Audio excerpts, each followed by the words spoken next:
Bonjour à tous, aujourd'hui vous voyez je vous propose donc le concours Avenir 2020, on est dans la partie calcul numérique, suite numérique, ici 3 questions donc sur les suites, c'est un QCM, il faut savoir qu'il y a une seule réponse exacte par question, on démarre tout de suite avec une suite définie avec du logarithme. Le texte, donc on prend une suite à n définie pour tout entier n qui diverge vers plus l'infini, ça veut dire qu'ici sa limite en plus l'infini c'est plus l'infini. D'accord. Ensuite, une deuxième suite, un, définie pour n supérieur ou égal 2 par, donc, un égale an multiplié, il faut bien voir, vous avez en fait, donc le terme un, c'est le terme an multiplié par, ici, logarithme de n plus 1 sur n carré moins 1 plus ln de n moins 1. Alors pourquoi est-ce que n est supérieur ou égal à 2 ? Parce que c'est pour que nos logarithmes soient définis. Si n est plus grand ou égal à 2, n moins 1 est donc supérieur ou égal à 1. D'accord ? Donc ça existe. N plus 1 sur n carré moins 1 sera aussi positif, donc le logarithme est positif strictement. Donc les deux logarithmes existent, il n'y a aucun problème de définition de cette suite.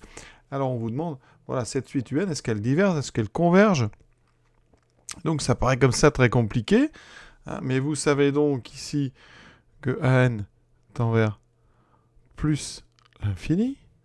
Et donc on va regarder cette partie-là. Alors, ça a l'air compliqué parce que c'est du ln. Mais deux choses. Tout d'abord, vous avez une addition de deux logarithmes. Et vous savez, un rappel, pour tout a et b strictement positif, ln de a plus ln de b, c'est ln de a fois b. D'accord ? Donc, première façon de faire et de gérer cette parenthèse, on va transformer. On va donc dire que ln de n plus 1 sur n carré moins 1 plus ln de n moins 1, c'est ln donc du produit n plus 1 sur n carré moins 1 multiplié par n moins 1. Deuxième chose qu'il faut savoir, c'est factoriser n carré moins 1. N carré moins 1, vous savez que c'est n plus 1 fois n moins 1. Donc ici, il y a une petite simplification.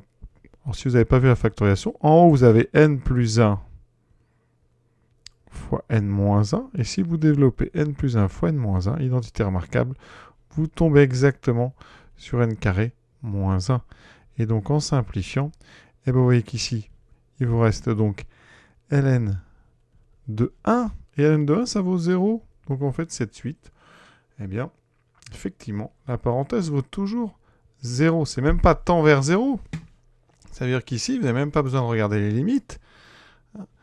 Ici, un est toujours égal à an multiplié par 0, ce qui vaut 0. Et donc, forcément, cette suite, eh bien, elle converge vers 0 puisqu'elle vaut toujours 0. Donc, la bonne réponse, c'est la réponse B. Donc, c'est un peu des questions pièges, ça.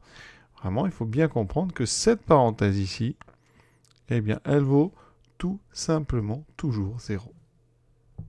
Et on a donc terminé cette 9e question. Vous voyez, vraiment, c'est des petites astuces. De toute façon, dites-vous bien, il faut que ça aille vite, parce qu'il y a beaucoup de questions en peu de temps. Donc, ça doit aller vite. Donc, il faut vraiment chercher à accélérer le travail.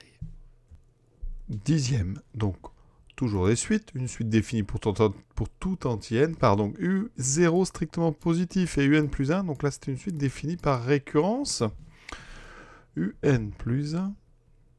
C'est exponentielle de moins un, moins 1. Qu'est-ce qu'on peut affirmer ? Tous les termes sont strictement positifs, strictement négatifs, alternativement strictement positifs et strictement négatifs, ou possèdent au moins un terme nul. Alors là, petit conseil un petit peu stratégique et astucieux, vous ne connaissez pas U0, mais ce que vous allez démontrer doit être valable quel que soit U0. Donc vous pouvez, si vous voulez, prendre une valeur et vous verrez bien ce que ça donne. Donc on prend par exemple U0 égale à 1, et on regarde ce que ça donne. Alors si U0 égale 1, U1 vaut donc exponentielle moins 1, moins 1. Alors exponentielle moins 1, il faut savoir que c'est 1 sur E. Moins 1 sur E, c'est 1 sur 2,7, c'est donc plus petit que 1, donc ça, c'est négatif. Donc déjà, vous avez un terme positif, un terme négatif. Donc ça élimine déjà le A et le B. La question qu'on peut se poser, c'est est-ce que il peut y avoir un terme nul. Alors ça veut dire qu'on aurait, par exemple, supposons n plus 1 égale 0. ça veut dire que le terme précédent serait comment? L'exponentielle de moins un moins 1 serait égal à 0. Ça voudrait dire que l'exponentielle de moins un égale à 1. Donc, on passe au logarithme. Moins un est donc égal à 0. Et ça ferait un égale 0. Donc, si vous avez un terme qui est nul, ça veut dire que le précédent était nul. Et donc, ça veut dire que tous les termes d'avant sont nuls. Et on voit bien que u0 n'est pas égal à 0, puisqu'il est strictement positif. Donc, il ne peut pas y avoir un terme nul, parce que si un terme est nul, en remontant tous les termes, c'est obligatoirement nul. Et donc, ça élimine la D. Conclusion, c'est la réponse C qui est correcte. On peut regarder un petit peu là, vraiment, juste pour expliquer. Supposons un strictement positif. Alors, exponentielle, donc, alors déjà, moins un est strictement négatif, d'accord? Donc, l'exponentielle d'un nombre négatif, on sait que c'est plus petit que 1. Je vous rappelle, la courbe d'exponentielle, elle est comme ça. En 0, ça vaut 1. Donc, si vous avez un nombre négatif, son exponentielle est plus petit que 1. Et donc, exponentielle de moins un moins 1 est négatif. Donc, si un est positif, bah, un plus 1 est donc négatif. D'accord? Maintenant, regardons. Si on prend un négatif moins un est donc positif, alors son exponentielle est donc plus grand que 1, et donc un plus 1 sera strictement positif. Donc vous voyez bien que, en fait, quand on a notre premier terme u0 qui est strictement positif, avec ce que je viens de dire, le deuxième sera donc strictement négatif, donc le troisième sera strictement positif, et on a effectivement une suite à terme alternativement strictement positif et strictement négatif. Question 11, donc on prend une fonction, alors définie sur 0, enfin sur moins l'infini plus infini, f de x égale x carré plus 1, très simple, et une suite définie par récurrence. Alors u0 est égal à 2, et un plus 1, c'est donc f de un, c'est-à-dire un donc au carré, plus 1. Et on vous demande, voilà, est-ce qu'on peut affirmer que ce ne sont pas tous des entiers, sont tous des entiers pairs, sont tous des entiers impairs, sont tous entiers alternativement pairs et impairs. Alors on regarde tout de suite. Vous avez dit u0 vaut 2.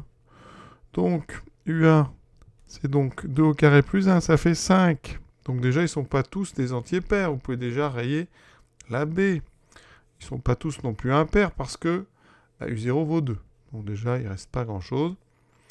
Mais on peut continuer. U2, ça sera le carré de 5, donc 25 plus 1, 26. Ensuite, U3, ben oui, qu'après, ce sera 26 au carré plus 1. Donc, on sent bien qu'on a pair, impair, etc. Alors, est-ce qu'on peut... Bon, là, je pense qu'intuitivement, on répond D, et on continue ce concours. Mais nous, ici, pourquoi on ne peut pas avoir d'entier? Eh bien, on peut faire une simple récurrence. Au rang 0, U0 est entier. Et supposons que, donc, un, donc supposons un entier, eh bien, un carré serait aussi entier. Et donc, un carré plus 1 serait un entier. Donc, on peut démontrer très simplement avec une récurrence que ce sont tous des entiers. Donc, voilà pourquoi on peut se permettre de rayer la réponse A. Et on a terminé ces 3 questions assez intuitives sur les suites. Je vous souhaite une bonne fin de journée à tous et à bientôt.